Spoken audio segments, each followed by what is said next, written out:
श्रीगुरुभ्यो नमः। हरिः ओम।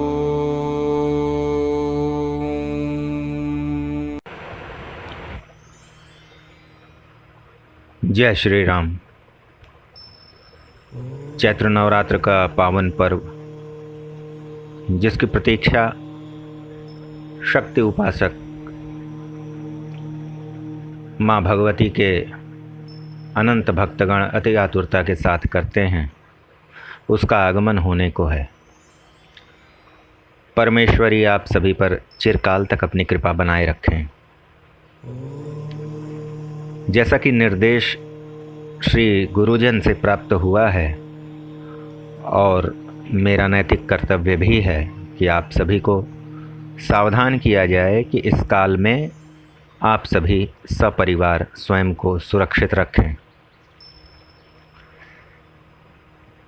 दो बातों का विशेष ध्यान रखें। प्रथम, कोरोना जैसी वैश्विक महामारी का समय चल रहा है और ऐसे में यथासंभव अधिकाधिक सावधानी सुनिश्चित करें। सावधानी हानिप्रद नहीं होती। कुछ लोग आपकी अत्यधिक सावधानी सुनिश्चित करने का मजाक बना सकते हैं, व्यंग भी कर सकते हैं, परंतु आपको यह ज्ञात होना चाहिए कि आप जो भी कर रहे हैं वही सबके हित में है, उनके भी जो आपका मजाक बना रहे हैं। ऐसे लोगों की बातों पर ध्यान देने की आवश्यकता नहीं है और वैसे भी साधक सम्मान और अपमान से परे होता है। द्वितीय, चैत्र नवरात्र के पावन पर्व के अवसर पर कुछ जन यथा सामर्थ्य परमेश्वरी की विशेष सेवा में लग जाते हैं। कुछ सिद्धियों हेतु विभिन्न प्रकार के अनुष्ठान करते हैं।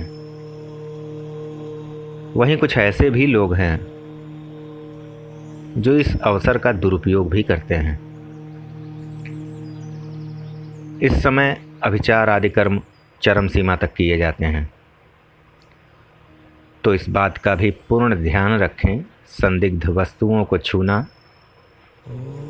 लंघन करना, अपनी सामग्री विशेषकर पूजन सामग्री किसी को देना, किसी से भी प्रसाद स्वरूप भी कुछ भी ग्रहण कर लेना, उसे खा लेना आदि का विशेष ध्यान रखें, अर्थात ऐसा कदापि न करें।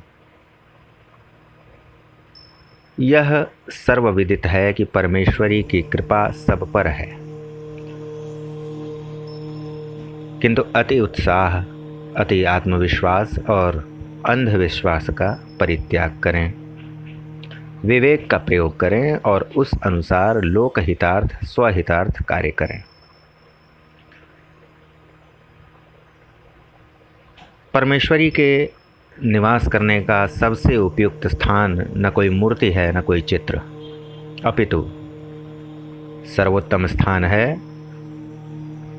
परमेश्वरी द्वारा ही प्राण प्रतिष्ठित आपके शरीर में स्थित आपका अंतर्मन व हृदय। और यदि आप इसे स्वीकार करते हैं तो आपको कहीं और जाने की आवश्यकता नहीं। अपने निवास पर ही सपरिवार सुखद रूप से आनंदमय होकर हर प्रकार से भगवती की पूजा, उपासना, मंत्र सिद्धि आदि समस्त कार्य आप कर सकते हैं। परमेश्वरी उसे सहर्ष स्वीकार करेंगी। नवरात्र में जैसे भी आप नित्योपासना, पूजा, ध्यान आदि करते हैं वैसे ही करें, क्योंकि जो नित्य करते हैं उसे बनाए रखना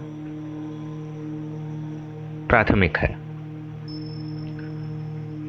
और उसके उपरांत सभी को ज्ञात है, नवरात्र में चंडी पाठ, नवार्ण मंत्र व किसी कामना विशेष हेतु कोई विशेष अनुष्ठान, साधना आदि स्वयं साधक पर निर्भर है।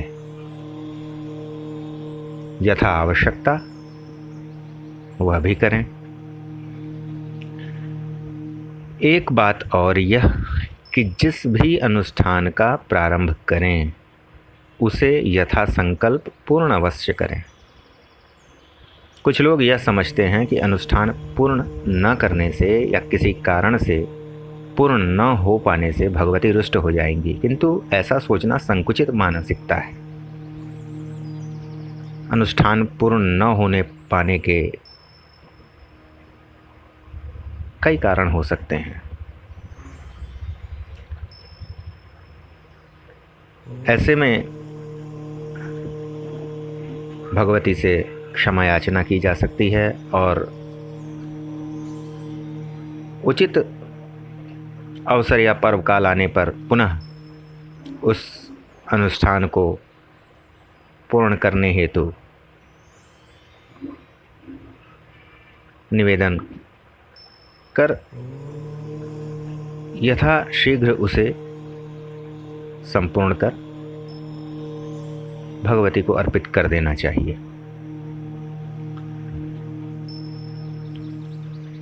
इस पर आप सभी स्वयं विचार करें।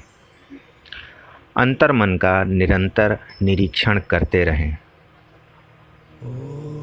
उसे शुद्ध करने का प्रयास करते रहें, क्योंकि हम समाज में हैं और निरंतर विभिन्न प्रकार के आचार विचार घटनाएं हमारे अंतर्मन को प्रभावित करती ही रहती हैं। ऐसे में प्राथमिक कर्तव्य है आत्मशोधन करते रहना, और यह इतना सरल नहीं जितना कहने सुनने में प्रतीत होता है।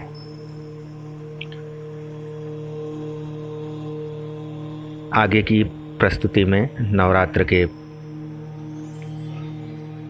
पावन पर्व पर श्री दुर्गा चालीसा का एक प्रयोग आपके समक्ष होगा। यह प्रयोग बहुफल प्रदायी है और श्री गुरुजन द्वारा प्राप्त है, तो कम संभावना है कि आपको अन्य कहीं प्राप्त हो सकेगा। तो इस प्रयोग के विषय में शेष विवरण क्रमिक प्रस्तुति में होंगी। नवरात्र प्रारंभ होने तक समस्त प्रस्तुति संभवतः शक्ति उपासना के संबंध में ही होंगी, ऐसा मेरा प्रयास रहेगा, जिससे इस पावन पर्व का आप सभी सब प्रकार से लाभ ले सकें।